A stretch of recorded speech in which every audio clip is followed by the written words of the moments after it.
Hello and welcome to Pacifist Percent.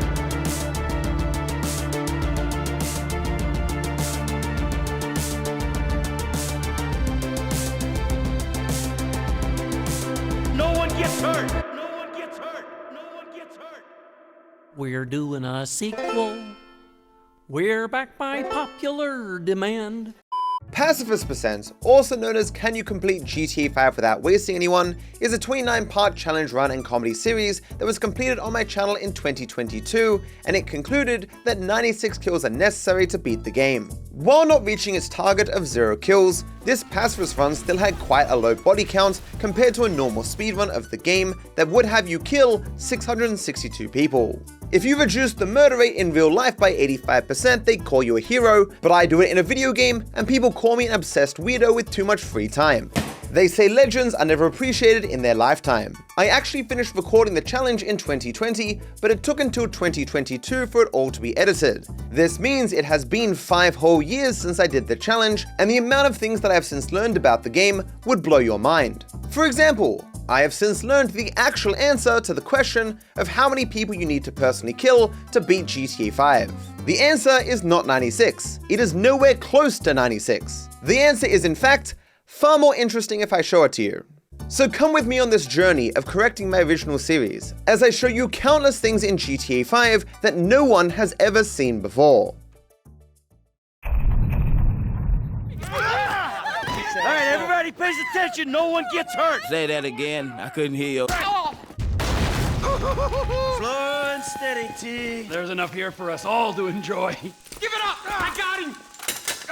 The guard was the very first kill of my original run, and there has been a major development. I now know the guard's name, Jaspers, but sadly I do still have to kill him myself. Though it turns out that shooting him is actually avoidable in the most insane way. This development is somewhat important because a rule of my original series was that if I had to kill someone, I'd first try to melee them, which is why the kills were separated into shots and melee. In fact, only 30 people currently need to be shot to complete the game, so avoiding this shot would put us one step closer to a successful melee-only challenge. Look at me overachieving trying to do 2 challenges at once. So in this scene, after Jasper takes off Michael's mask, if you do not switch to Trevor as you should, Michael will eventually be shot.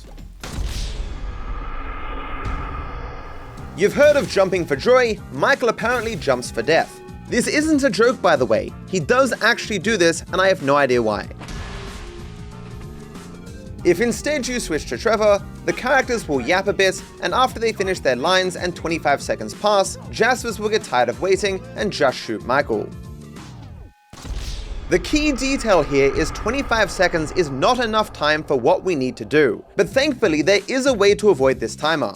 If you set your controller targeting mode specifically to free aim, when you switch to Trevor, for some reason, no one speaks. Work this out!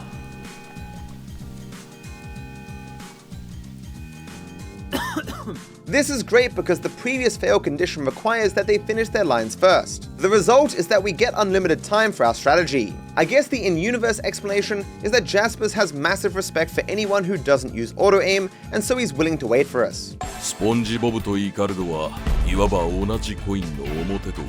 Trevor, of course, is still locked in place and cannot move, so how can we get close enough to melee Jaspers? So if you melee in one direction and move your camera to look in a different direction, your character will continue to face the direction he meleeed until he completes the animation, where he will then pivot to where you are now pointing your camera. What we are interested in is that pivot. If you look at my character's arrow on the map very closely, you can see how my character stops at an angle before finally looking at the wall I am looking at. Every time he stops to punch the air, he moves back a bit, and this small movement eventually becomes very obvious when you watch the arrow on the map. Ugh, we're closer.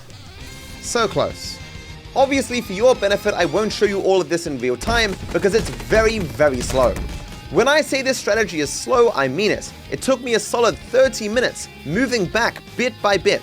Sometimes I even doubted if I was still moving closer, but I did eventually get within range for Trevor to suddenly remember how to use his legs, so he leaps forward like a gazelle and takes down his prey. Oh, there we go! Hooray! He's not speaking. Oh, there we go. He didn't even say his dialogue, it's so funny. Get wrecked, sir! Get wrecked! Obviously this is still not Pacifist, but it is technically an improvement over my prior run, and it is damn cool. Now, moving on to the outside section. Go outside, so beautiful! To start off, I need you to understand that the shootout with the cops is split into 4 scenes. The shootout before the gate, the shootout outside the gate, the final 2 cars pulling up, and entering the getaway car. It is in the second scene, the one outside the gate, where I originally ran into an issue. This is the only other enemy I had to kill in prologue during my first Pacifist playthrough, and the developments with him are more positive, but also more complicated. A problem for this series in general is that Rockstar occasionally adds enemies to missions that can only be killed by the player. They are immune to all other types of damage, and this second scene has one such enemy.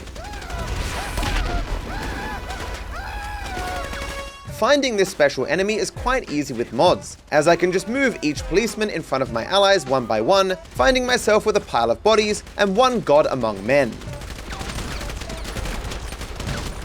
Now the question is, How do you kill a god? You can't! They're immortal? Bingo! They're immortal! So, first you gotta turn the little sunspot mortal. it turns out the special policeman is the one with a pistol who arrives in the very first car in the second scene. This car arrives after all the enemies are defeated in the first scene, but crucially, this is not when it spawns in on the map. The car and the policeman within are spawned in during the first scene down the road. It's just initially stationary and later drives forward to reach us. Now you might wonder, why is any of this important? Amazingly, while he is stationary down the road, he is not given any immunities. He is therefore vulnerable to my allies. He only becomes a god when the second scene starts.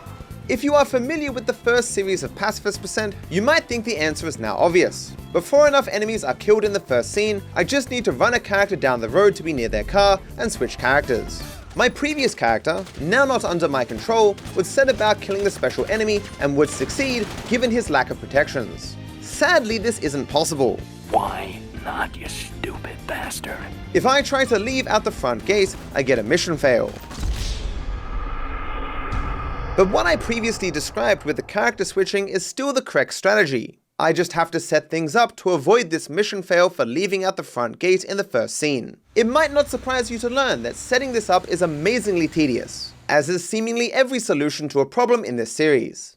We first have to take cover on the second pillar, which causes Trevor to remove his mask and unlock switching to Michael. We then switch to Michael and move him to take cover on the back box so he is further back. Then we switch back to Trevor. We want Michael to be able to shoot the enemies, but not to distract them from focusing on Trevor when we want them to. We bring it to him! Come on, guys! Of course, the downside of this is that they sometimes focus on me a little too much.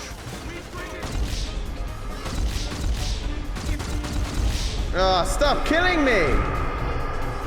With a bit of luck and patience, we can eventually get past the enemies and around the corner of the building on the right side. We want to stand at a point where enemies can't shoot us, but where they can still focus on us. The result is that when they notice that we're there, they'll try to get into a position where they have an angle to shoot. Sometimes this results in an enemy just coming the same way we did and killing us.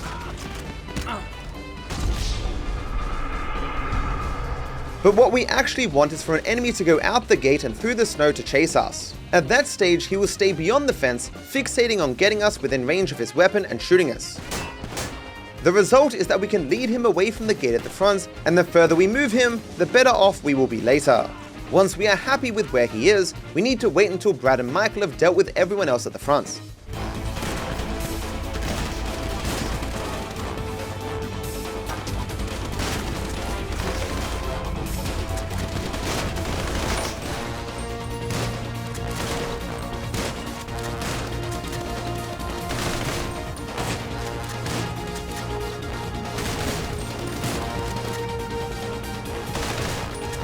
We can generally see this on the map, but we can also tell when we hear they've stopped shooting. Once they're done, this enemy fixated on us is the only thing preventing the shift from scene 1 to scene 2, and therefore, the special enemy getting his immunities. Critically, Rockstar foresaw the possibility of an enemy getting stuck somewhere outside the gate, which could prevent players from progressing. Therefore, to enable players to seek out this enemy, they made it so as long as there is an enemy outside the gate, the mission fail that prevents us from leaving out the front gate will be disabled. What we now have to do is run with Trevor back to the front. This of course results in the policeman rushing back to the front as well. We then stick Trevor in the front corner as far as we possibly can. This is to avoid another type of mission fail, one that occurs if Michael and Trevor are too far away from each other. We then switch to Michael and quickly rush out the gate to get to our target. It's important to note that the second we started to move Trevor back to the front, we've been in a race. The policeman that we guided outside away from the front gate is running as fast as he can to get back inside the gate now that Trevor is no longer distracting him.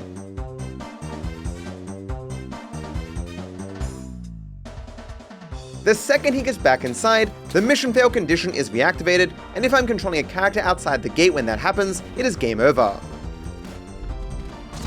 Fuck! So I rush forward with Michael to get him near the special enemy, but in this case I failed because I went too far away from Trevor. Amazingly, it turns out that the max range Michael can be away from Trevor is just barely next to the car. It's a good thing that Rockstar didn't make this range shorter. So next time I run and get Michael in a good spot, then I switch to Trevor. Michael of course is no longer in my control, so he sees the enemies in the car and walks forward himself away from Trevor, causing me to mission fail. But this next time, rather than moving forward, he shoots at the enemies while running backwards and he fails to kill them. He continues to run back towards the building, killing the guard from the first scene, which progressed me into the second scene and gave the special policeman his powers and screwed me completely. Let's get out of here. This down. Bring him. But this next time, Michael decides to be useful. Got them both. Let's go! We have again achieved pacifism, which has allowed me to watch someone die in a way that I'm clearly not responsible for. So he's moved on.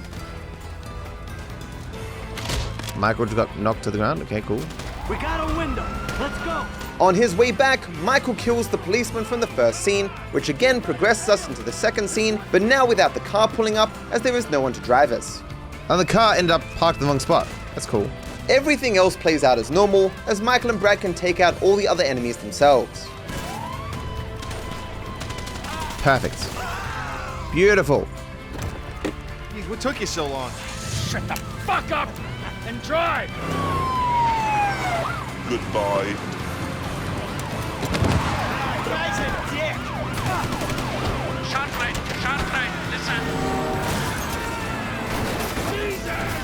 Hey, stick to the plan. What? Stick to the fucking plan. I ain't gonna leave you, Mikey.